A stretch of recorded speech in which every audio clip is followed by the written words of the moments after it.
तुम्ही बोलायला काय मला बोलायला काही हरकत नाहीये, परंतु तुम्ही हा विषय घालवाल. मला नाही बोलायचंय.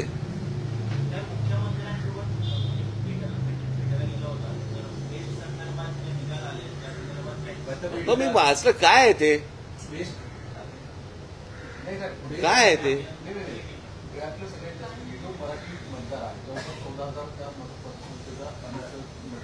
बरं, तर मराठी माणूस म्हणून जर चर्चा सुरू होती की मनसे आणि उपाठा एकीमध्ये तरी सुद्धा का नाकारलं याचं काही ऍनालिसिस झालं. मला माहितीच नाही. मला हा विषयच मला काय मला मी काय बाळांगणकडनं. अहो प्रश्न असा आहे, त्या निवडणूक आहेत ना, त्या स्थानिक निवडणूक आहेत, काय ते पतपेढी वगैरे काहीतरी असंच काहीतरी ना.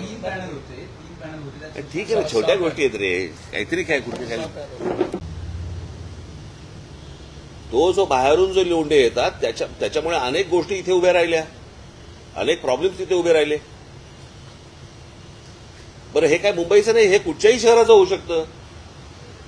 उद्या जर समजा तुम्ही कुठच्या दुसऱ्या राज्यांमध्ये गेलात आणि इतकी माणसं जर त्या राज्यामध्ये लखनौमध्ये गेली, आता मला तुम्ही सांगा त्या कुंभच्या वेळेला त्या काय ते प्रयागराज, त्याची लोकसंख्या किती आहे प्रयागराजची? काय किती असेल? 40 लाख.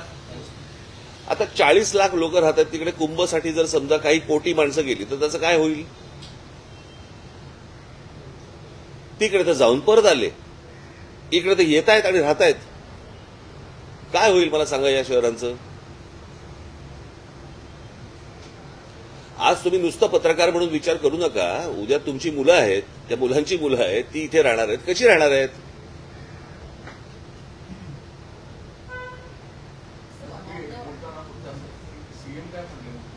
सांगितलं ना मी करणार आहेत म्हणून. हे मी पहिल्यांदाच मला असं वाटतं सुरुवात करतानाच सांगितली होती. काय सुरुवातीला बोलताना पाणी भरणार नाही मुंबईमध्ये. हे बाबा, हे प्रश्न तुम्ही आता कसं आहे, मी सगळ्या गोष्टींचा आत्ता बोलायला नव्हतो गेलो. मी आत्ता बेसिक विषय होता तो म्हणजे ट्रॅफिक आणि रिडेव्हलपमेंटमुळे होणारं वाहनांची रस्त्यावरती येणं. हा आत्ता सगळ्यात मोठा गंभीर विषय आहे.